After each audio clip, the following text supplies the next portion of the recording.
Excellent. We're going to take about the next piece of time, and we're going to interview Mike Stone. Mike is the communications person here at Trinity, and I know that almost all of our congregations are not in a position to have a staff person who is in charge of communications.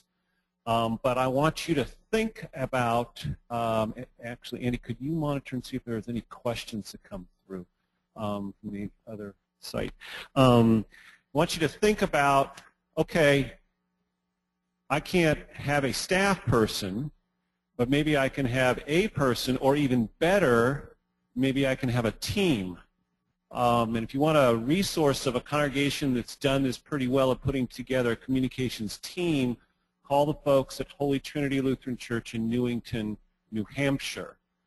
Holy Trinity in Newington, New Hampshire, because, and Sue Massey, M-A-S-S-E, is the chair or the lead person of that, and they put together a team of people that do their whole piece. So anyway, Mike Stone is the communications person here, and just thought we'd spend a little bit of time doing some question and answer back and forth, and then also we'll bring you into it. So Mike, why don't you tell us a little bit about what you do here at Trinity? The communications position is something that was started a year ago, and we had done within the church a whole lot of interviewing of all the commissions and committees and staff, and the common frustration was nobody here talks to each other. I see smiles. Oh, it's not just us. That only happens at Trinity, I think. Okay, all right. And so what people ultimately figured out is we really need somebody who's plugged into all that's going on in all the various facets of this church. And so that's how the communications position was born.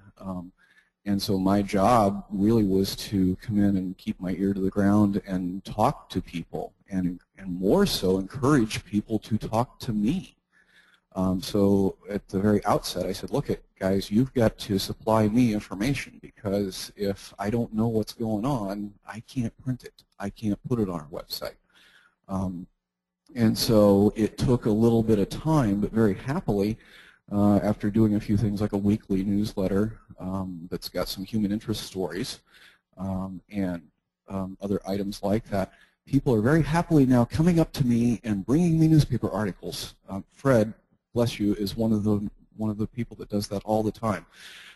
But because people like Fred brought me things, now more people are doing it. And it's the concept that we started on an approach of what goes on in this place that's not a bake sale. What goes on in this place that's something that somebody did that's an attaboy or attagirl that was an awesome piece of ministry that maybe wasn't within these four walls, maybe is out in the community, maybe it is in these four walls. And so my job really is to get that out to people. The other part of my job is something that Pastor Susan and I sort of jokingly refer to as make a good show. Okay, and I'll preface that by saying one thing. I come from a very long business background, so I've got 30 years in portrait photography, which is people spending discretionary money on something that they don't have to have. So my vocabulary is going to be different than a lot of you. I'm going to have words that say things like marketing and demographics and whatnot. So I don't want you guys to think that Trinity has gone all secular or anything. It's just I have a different vocabulary of stuff. But by make good show, we mean get the word out to people and do it in such a way that it's enlivening for people, and that we go that extra step so that people feel really connected when they're here. So as part of communications, how can we lift up and celebrate all the cool things that go on? Why is that important? That kind of was my next question. Was, you know, what's the philosophy that you have? But why is make good show? Why is that important in communications? Because I think people start to get and understand that there's cool stuff going on. If we don't lift it up, and if we don't point it out, and if we start to think about it every day as commonplace, then so it does so for everybody else. My first week here, at the end of the first week, I said, my gosh, I didn't know everything that went on in this place in a week. And I venture that your parishes are exactly the same, that almost nobody knows everything that goes on. So by making good show, we're now taking the things that used to just get passed over, or maybe 3 or 4 people knew about, and now everybody hears about them. And in the course of that, what's most effective? What are you doing or what are you finding at Trinity that's having the most impact in terms of communications? Probably, for starters, probably this, and there's one of these on all your tables.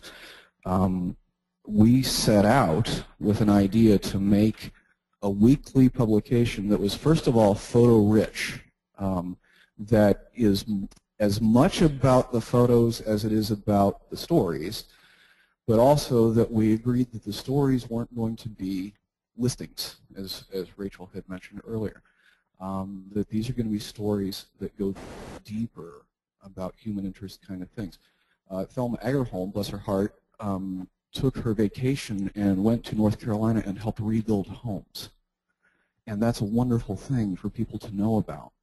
And so people tend to feel connected by that. And so people are coming to talk to Thelma and saying, that's a great thing. How can I get involved with that? And so if people aren't necessarily getting involved with us at Trinity, but getting involved in a mission, that's still a win. So it's not your traditional church newsletter where typically on the front page is an article by the pastor or one of the pastors and describing what's coming up, or maybe a devotional type reflection. It's more stories about people in the congregation with photographs. Yes. Yes, we try. Now it's in color.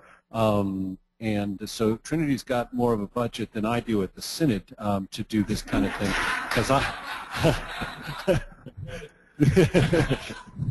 Did we tell you that fundraising is also part of your portfolio now? Well, so tell us a little about what's most of our congregations are not going to be able to put together color kind of things. So okay, solve that problem for us. Okay.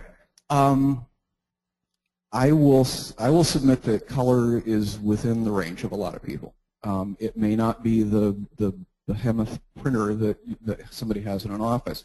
But as an example, Staples this week has a color laser desktop printer for $199. Okay, a lot of parishes can get that or write that into their budget. And I'm not talking about printing thousands of pages in color, but maybe you save your short runs of 4 or 5 things a year that you want to print in color, and you could affordably do that because you're spending about 8 cents a side for printing a color page. Okay. If you can't, if you just color is not going to work for this year, then work with your black and white, but add photos. Okay, even in black and white, photos are better than no photos in black and white. And then, in conjunction with all of that, print on some decent paper. And by decent, I mean something like what you're holding in your hand. Is it off? Okay. We lost the video? We lost the video. Okay, they'll survive. Okay. I mean, we just lost it temporarily, don't worry. So one of the things about a piece like this that I discovered is it's very tactile.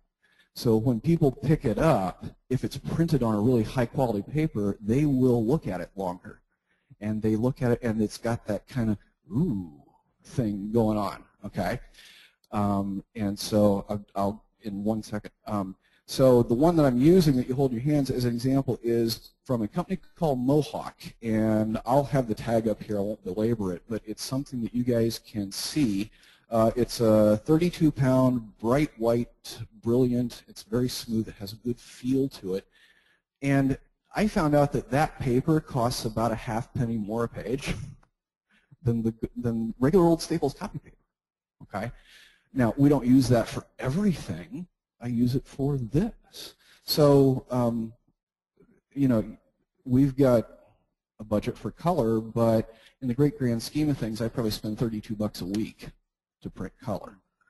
So it's not like breaking the bank. to do that. So somebody could spend $32 a quarter. Say, somebody could spend $32 a quarter to do it. Now, did you ever have anybody, I can just imagine in a congregation somebody saying, why are we spending all this money on color printing? This is kind of a waste. I was waiting for that to come. I've been practicing that for I know. No, I was waiting for that to come within our congregation, and I don't think I've heard that. I think the overwhelming thing was that people said, wow, this is something different. Okay? And so that's what's working. I'm just going to move us along because of time, and I want to get some time in for questions. So that's what's working. What are you struggling with? Because not everything's working smooth. Same thing everybody else does, and that's getting information.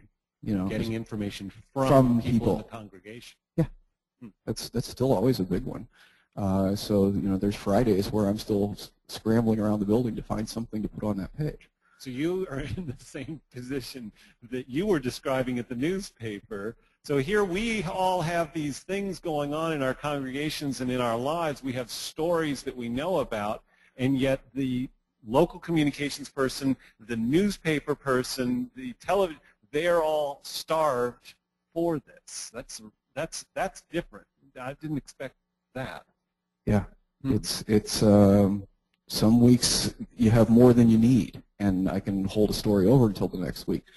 Other weeks, it's Friday, and I got 4 blank pages looking at me. You know, what am I doing? What's new on the horizon? And then we're going to go to questions and answers for all. Okay. We're going to keep working our website and our Facebook page. That's been really working well for us. And getting out into the community more. So this year the focus was within our congregation, within these 4 walls. This year I want to now branch it out into the community.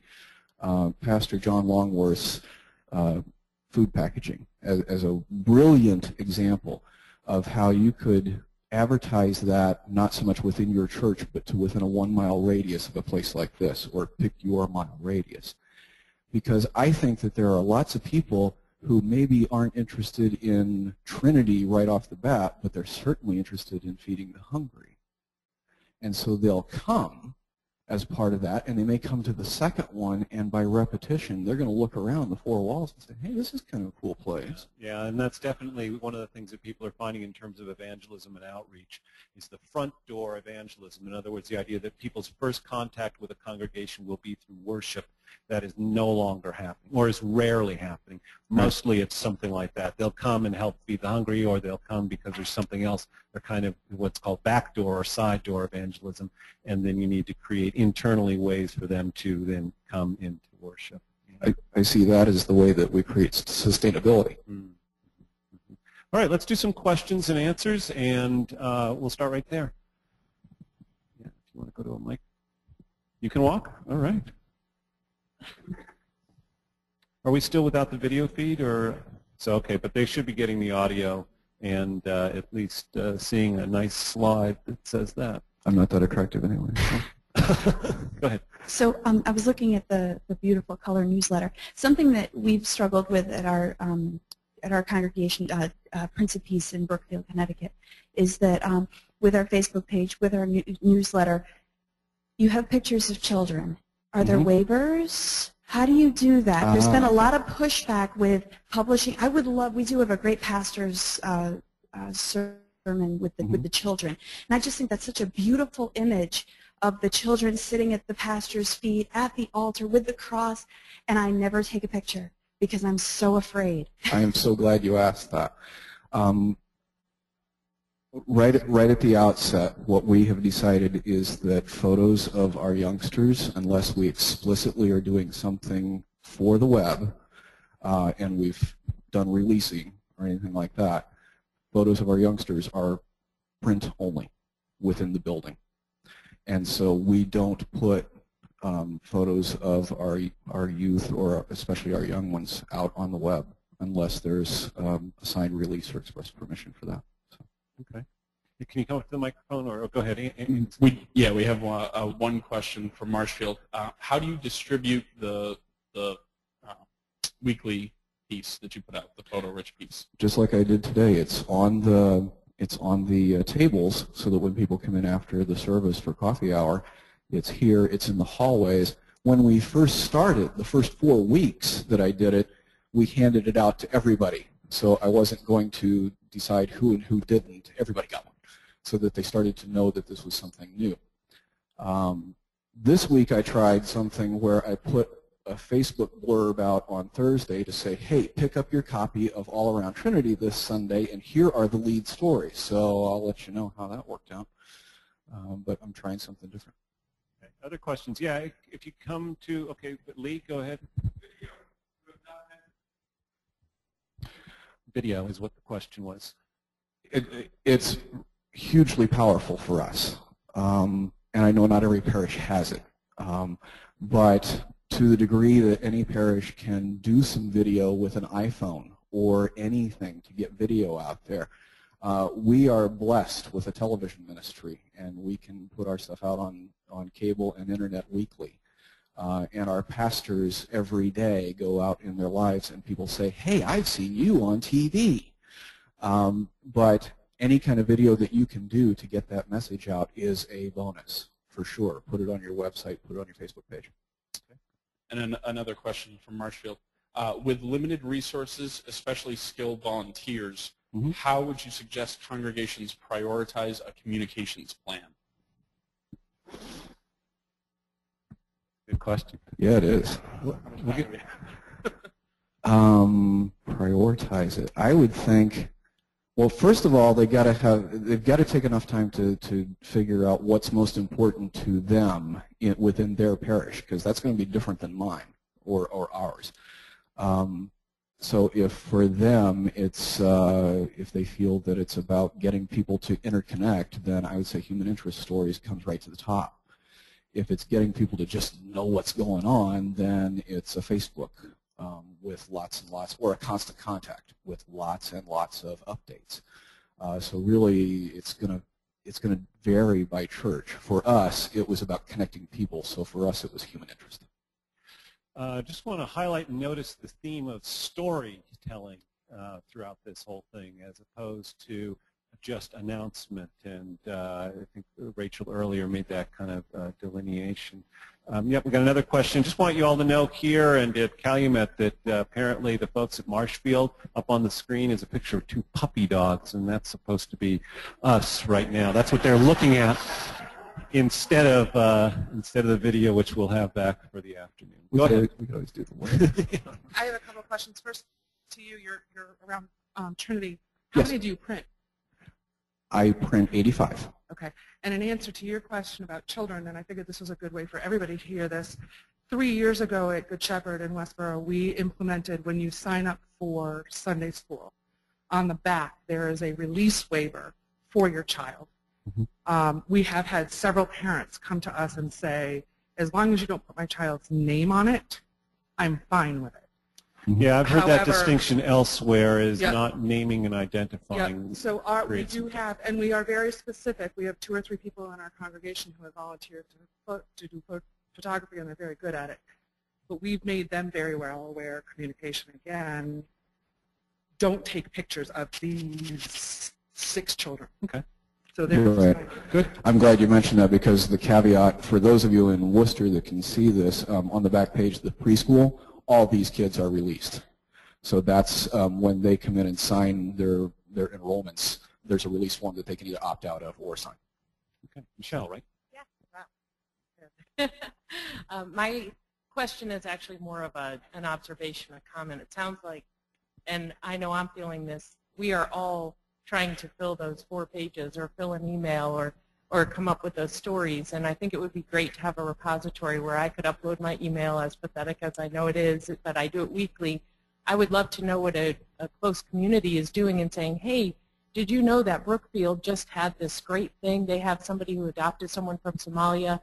And then it's a little easier for you to fill your pages to share what other Lutherans are doing. Let me know what youth is doing. What are you doing? What are some great ideas? And get it out there, and get even a little competitive spirit going of, hey, they got their youth involved in that. Let's do that. You know, I would love a way to go out and look and see what all of you are doing weekly. Well, and I'll speak to that. That's actually probably, you know, going to be 80% or 85% of what Andy Merritt's going to be doing. So that the Synod communication shift is reflecting a philosophical shift that we're making, which is that it's less about us and more about you. So the goal will be to do those kinds of things. So, you know, when we put the job description together, he's on the road a lot, going and seeing and doing and telling a story that will then be available. It'll be on the Synod website, but then it'll also be available for you to contact and make those connections. Go ahead. And I'll just mention it's in some of the handouts, but especially for Marshfield and Calumet as well. Write down this email address. I put it up on the screen on the last slide of the day if you want. But okay. You can go ahead and tell. Just in case. A. Merritt, MERRITT, at NESYNOD.org. NESYNOD.org. That's me. And I'm already checking it now because, you know, compulsive email checker. So. Yeah, so we're really going to want you to flood his email box, and it will be a test to see how well what you processed today. If you send just tons of information, but the most important thing is at the bottom of the email, and then you call up and say, why don't you? All right, one or two more questions, then we're going to break for lunch. Yep, come on up. Hi. Hello. Sandy D'Amico from Emmanuel Attleboro. In our context, we seem to be attractive to a lot of folks who are discouraged about church, we're Catholics or other denominations, and we want to find a way to be more present to them. Somehow they're finding us. They're looking at some of our communications online and some of the things we tape, but I think we could be doing even better with that. We're finding now that some people are coming to us as members, and they've been following us online for a while, and by the time they get to the church, they're ready to join, which is great. But I know that there's others out there, too, that are kind of following us. And I don't know if this is for another day, if it's off the grid for this day's program, but if you could just speak a little bit more about how we can reach outside the peripheral people. I think there's a periphery outside that is not in our direct circle of influence. They haven't asked us to communicate with them, but we want to make ourselves more aware, other than just newspapers. How can we do that with video and some multimedia type things? My initial thought from what you're saying is if those are some folks that are coming to you that you weren't aware of before and you know, they'd seen you online, I would sit down with those folks and say, you know, tell me more about how you found us. Tell me more about why you are here, because you've got a target market, essentially, of people that are coming. You know, get more, glean all you can from those folks, because there are more like them out there, if I understand your question correctly.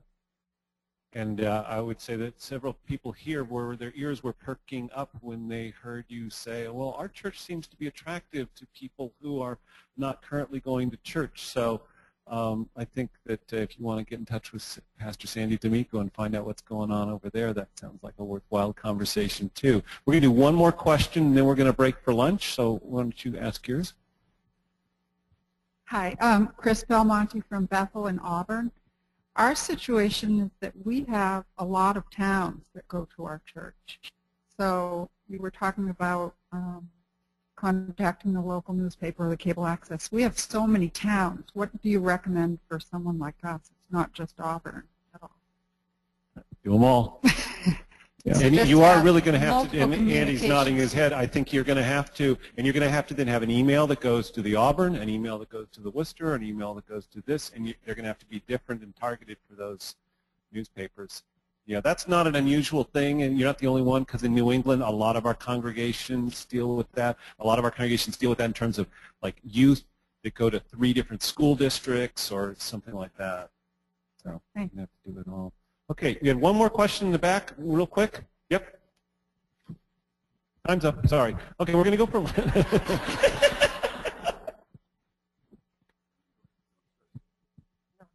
Go ahead. It just made me think about, you know, the way you were saying that you make this weekly newsletter with pictures and everything. It makes me think in the public schools we've got this morning meeting thing that goes on in the classroom where it's like a deliberate time to let kids be heard, you know, all around the circle. Everybody gets a turn, and I think that it would be cool if we had more chance for that in morning worship, actually, because sometimes there's like a prompt, whether it's in the news or on that near that particular Sunday. I don't know if I should mention this, but Knut was at our church filling in near Veterans Day, and he just said, "Anybody have a Veterans Day story?" And you wouldn't believe how dynamic it was. You know, what happened with everyone sharing. Yeah, well, that's really interesting, because one of the things you're going to is that we're moving in much more of an interactive format. So the reason we built in lots of Q&A into this is that's the way people learn, is by that kind of thing. So, but yeah, you wanted to mention about the TV booth, and then we'll break for lunch. Yeah, I want to chime in just real quickly on that too. Is what's happened here is because people are now aware that we're listening, is people are coming to say, "Oh, it was the youth gathering. I remember in 1953 when and people now feel like they can share that because it's being heard." So it is a cycle that develops, so thank you for sharing that.